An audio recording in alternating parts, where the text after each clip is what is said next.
कक्षा 7 के प्यारे बच्चों, नमस्कार। कक्षा 7 गणित में हमारा पाठ 9 परिमेय संख्याएं चल रहा है, जिस पर हमने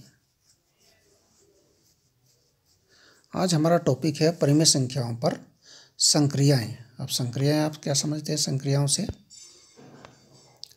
से आप क्या समझते हैं? संक्रियाएं जैसे जोड़ना, संक्रियाएं होती है जैसे जोड़ना, घटाना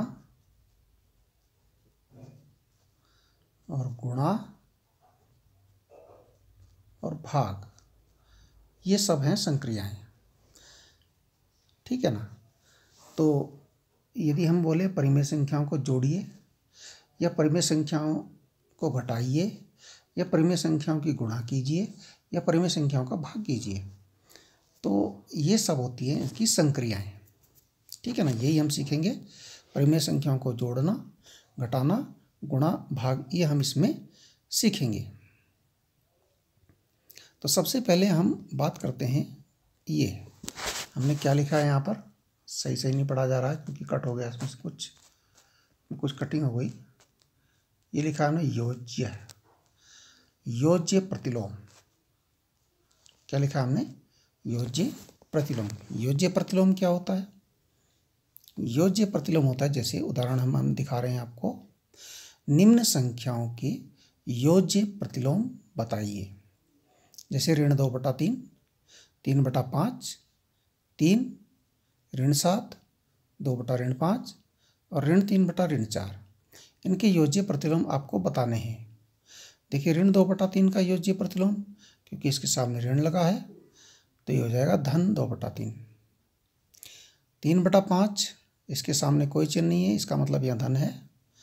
धन 3/5 का योज्य प्रतिलोम ऋण 3/5। ठीक है ना? और 3 का योज्य प्रतिलोम ऋण 3, सीधी सी बात है। अब आपसे पूछा जाए 2/5 का ऋण योज्य प्रतिलोम क्या होगा? 2/5 का 2/5 का योज्य प्रतिलोम क्या होगा? क्या होगा? ऋण हट जाएगा भाई, धन हो जाएगा, 2/5 धनात्मक हो जाएगा। बस। अगर आपसे पूछे ऋण 3/ऋण 4 का योज्य प्रतिलोम, अब देखिए अगर आपसे पूछे कि ऋण 3/ऋण 4 का इसका चिन्ह ए क्या है, क्योंकि देखिए यहाँ भी ऋण लगा है, यहाँ भी ऋण लगा है, दो ऋण लगे हैं, तो ये कैसी परिमेय संख्या है जिसमें ऊपर भी ऋण नीचे भी ऋण? ये धनात्मक परिमेय संख्या होती है, इसको धन 3/4 लिख सकते हैं। तो इसका योज्य प्रतिलोम ऋण 3/4 होगा। ठीक है, यहाँ कन्फ्यूज मत होइए। अच्छा, अब दूसरा है गुणात्मक प्रतिलोम। इसको हम व्युत्क्रम भी कहते हैं।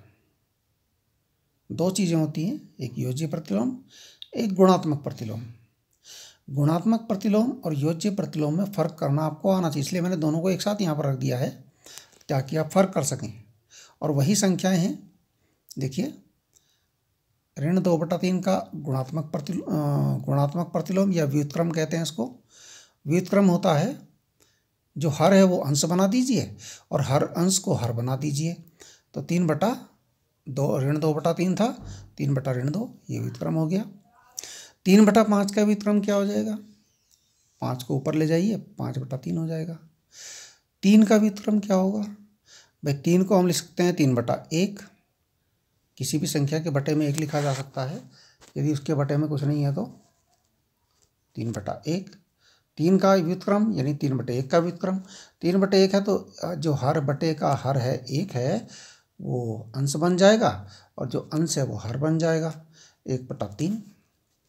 ऋण 7 का ऐसे हो जाएगा, ऋण 7/1, 1/ऋण 7 हो गया व्युत्क्रम। अच्छा, 2/ऋण 5 का ये आप निकाल लेंगे, व्युत्क्रम यानी कि उल्टा। गुणात्मक प्रतिलोम, और जो योज्य प्रतिलोम होता है उसमें बदलता है चिन्ह। ठीक है, योज्य प्रतिलोम में चिन्ह बदलता है, गुणात्मक प्रतिलोम में अंश का हर और हर का अंश होता है। ठीक है, और इसमें चिन्ह नहीं बदलता है, गुणात्मक या व्युत्क्रम और गुणात्मक प्रतिलोम में चिन्ह नहीं बदलता है। ठीक है, चलो आप ध्यान रखेंगे इस बात का, आगे आएगा ये। अच्छा, अब बात करते हैं परिमेय संख्याओं को योग, यानी कि जोड़ना। 7/3 और ऋण 5/3 को जोड़िए, इसको जोड़ना है। देखिए 7 हर इनके समान है, धन ऋण 5/3 हर समान है। देखिए संख्या रेखा पर यदि हम 7 और ऋण 5 को दिखाएंगे, यानी पहले हम 7 चलें। देखिए 1 2 3 4 5 6 7, ठीक है ना। ये हम यहाँ से चले किससे, 0 से, 1 2 3 4 5 6 7, यहाँ चले हम, ये 0 से चले हम और यहाँ पहुँच गए 7 पे। फिर है ऋण 5। ऋण 5 जब होगा इसका उल्टा होगा, उल्टा यानी कि हम बैक चलना पड़ेगा, आपको पता ही है, 5 वापस चलना पड़ेगा, 5 खाने 1 2 3 4 5, हम यहाँ पहुँच जाएंगे 2 पर, है ना। यानी ऋण चिन्ह का मतलब होता है उल्टा चलना, उल्टा यानी कि बाईं तरफ चलना, और धन का होता है दाईं तरफ चलना। अब धन ज़्यादा चले हैं, 7 तो ज़्यादा होता है इसलिए धनी वाला आएगा, ऋण वाला तो आएगा नहीं। और 7 में से 5 इसके कदम घट जाएंगे, यानी 5 घटेगा, 7 में से 5 बचे 2, 2/3 आ गया। ये आपने सोचना है, वैसे आपको आता होगा। यहाँ बटे में, यहाँ देखिए ये 3/7 है, पहले 3 चलेंगे, हर समान है इसके। ऐसे देखिए यहाँ इसका दोनों ऋणात्मक है, जब दोनों ऋणात्मक है तो हर तो इसका 5 है, ऊपर वाला ऋण 7, यहाँ पर अंश ऋण 7 है, यहाँ पर ऋण 3 है, हर बराबर है तो एक ही साथ लिख दिया। अब जब ऋण 7 यानी कि हम 7 कदम संख्या रेखा पर बाईं ओर चलेंगे, और फिर ऋण 3 है, यानी 3 कदम और चलना पड़ेगा उसी ओर, है ना भाई। 1 2 3 4 5 6 7 चले, और 3 और, 1 2 3 और चले, कहाँ पहुँच गए, 1 2 3 4 5 6 7 8 9 10 पर पहुँच गए। अब क्योंकि हम बाईं ओर ही चल रहे हैं, ऋणात्मक तरफ ही चल रहे हैं, तो ऋण का 10 आएगा, बटे में 5 है ही है, और 5 से 10 कट सकता है 2 बार, आ जाएगा आंसर ऋण 2। ठीक है, ऐसे आप इसको भी कीजिए, मुझे लगता है इसको भी आप कर लेंगे। ठीक है, अब आगे देखिए, अब ऐसे प्रश्न को देखिए जिसका हर समान नहीं है। ऋण 3/5 व ऋण 2/3 का योग ज्ञात कीजिए। हर समान कर लीजिए, हर है 5 और 3, तो हरों का लासा हो जाएगा 15। भाई 5 और 3 का लासा 15 होता है, देख लीजिए करके। 5 से जाएगा 3, फिर 3 से जाएगा 3 5 15। ठीक है, अब देखिए, अब 3/5 हमारे सम्मुख है, 3/5 में हर है 5, 5 को हमने बनाना है 15, तो 3 की गुणा करनी पड़ेगी, 3 5 15। जब नीचे करेंगे तो ऊपर भी करनी पड़ेगी, 3 3 9, तो आ जाएगा ऋण 9/15। ऐसे ही जब ऋण 2/3 है, इसका हर है 3, इसको भी 15 बनाने के लिए 5 की गुणा करनी पड़ेगी, तो ऊपर भी करनी पड़ेगी, तो 5 गुना 10, ऋण 10/15। ठीक है, हमारे पास आ गया ऋण 9/15 और ऋण 10/15। ठीक है, मतलब ऋण 3/5 का मान हो गया ऋण 9/15, ऋण 2/3 का हो गया ऋण 10/15। अब यहाँ देखिए, अब क्योंकि हमने इसको जोड़ना है, ऋण 3/5 धन ऋण 2/3, इनको जोड़ना है हमने, तो ऋण 3/5 का आया था ऋण 9/15, ऋण 2/3 का आया था ऋण 10/15,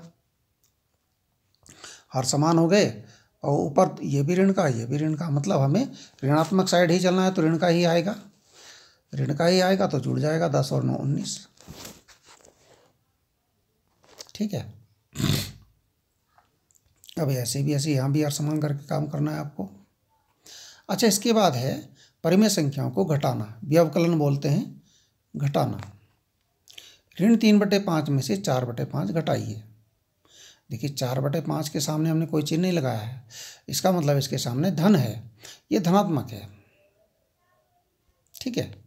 लेकिन 3/5 ऋणात्मक है, तो इसे कैसे करेंगे? ऋण 3/5, ऋण घटाना है भाई, घटाने के लिए हमने चिन्ह लगा दिया ऋण का 4/5। अब क्योंकि घटाना है तो यहाँ पर आप ध्यान दीजिए, यहाँ बहुत बारीक काम है।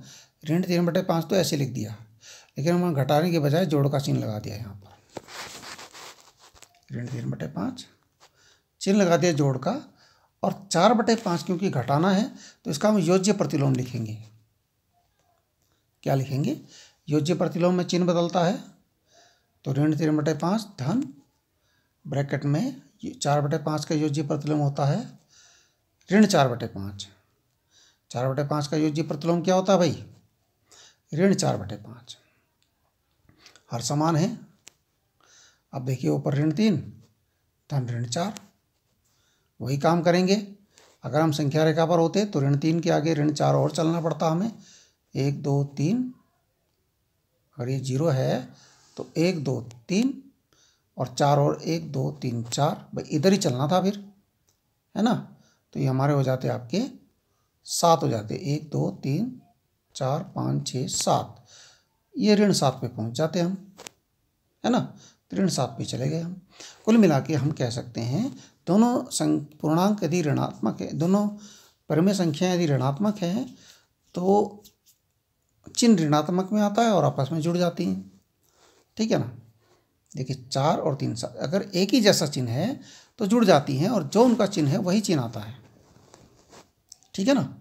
एक ही जैसा चिन्ह यदि दोनों परिमेय संख्याओं का है तो जुड़ जाती हैं, और जो उनका चिन्ह होता है वही आता है, ऋण 7/5 बस। अब देखिए, अब ऐसे हमने सवाल ये लिखा ऋण 2/15 और ऋण 3/5, इसका मान ज्ञात कीजिए। अब देखिए हर समान करने पर क्या होगा? हरों का लासा ले लीजिए, 15 आएगा, 5 और 15 का लासा 15 आएगा। ऋण 2/15 है तो ऋण 2/15 ही रहेगा, क्योंकि हर तो 15 ही है इसका। ऋण 3/5 है, इसका हर 5 है, हमने 15 बनाना है, तो 3 की गुणा करनी पड़ेगी ऊपर नीचे, 3 × 5 = 15, ऋण 9/15, ठीक है। अब एक तो आ गया ऋण 2/15, एक आ गया ऋण 9/15, है ना। अब हम वापस लिखेंगे ऋण 2/15, ऋण, ये तो सवाल था हमारा, तो ऋण 2/15 तो ऋण 2/15 ही आ गया, माइनस ऋण 3/5 का ऋण 9/15 होगा। ऋण 3/5 को हमने हल किया था, ऋण 9/15 आया था, उसकी जगह पे हमने वो रख दिया। अब जब हम इसे हल करेंगे तो हम यहाँ पर फिर हमने वही काम किया, जहाँ ऋण था वहाँ हमने लगा दिया धन, और क्या लिखा, क्योंकि हम घटा रहे हैं तो हमें ऋण 9/15 का योज्य प्रतिलोम चाहिए इसका। इस ऋण से हमने इसका योज्य प्रतिलोम कर दिया और यहाँ लगा दिया धन। अब ऋण 9/15 का योज्य प्रतिलोम क्या हो जाएगा? धन 9/15। ऋण 9/15 का योज्य प्रतिलोम हो जाएगा धन 9/15। तो ऋण 2/15 धन 9/15। अब क्योंकि हर समान है तो ऋण 9 और धन 9, ऋण 9 और धन 9। अब क्योंकि ये चिन्ह एक इनके, इसका धन है, इसका ऋण है, चिन्ह तो हो गए अलग अलग। जब चिन्ह अलग अलग हो जाते हैं तो घटते हैं, चिन्ह अलग अलग हो जाते हैं तो घटते हैं।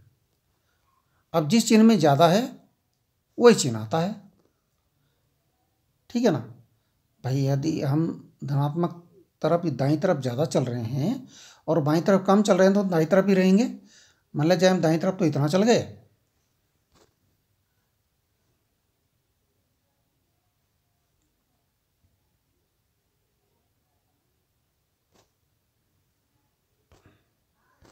मान लिया जाए हम दाईं तरफ तो इतना चल गए और यहाँ खड़े हो गए आगे। अब बोला बाईं तरफ चलो वहाँ से, और वो इतना चल गए। तो हम हैं तो जीरो के हम धनात्मक तरफ ही तो हैं अभी। जब तक हम यहाँ से यहाँ नहीं पहुँच गए हम ऋणात्मक नहीं जाएंगे, हम धनात्मक में रह जाएंगे, है ना। यदि हम 9 यहाँ चल गए और 2 यहाँ चल गए, तो वापस हम 2 पर आ गए, ये 9 था यहाँ पर, तो हम 7 पे नहीं आ जाएंगे क्या? आ जाएंगे ना, लेकिन धनात्मक तरफ ही रहेंगे, तो धन 7 होगा। अब बटे में तो 15 है ही है, हर समान है।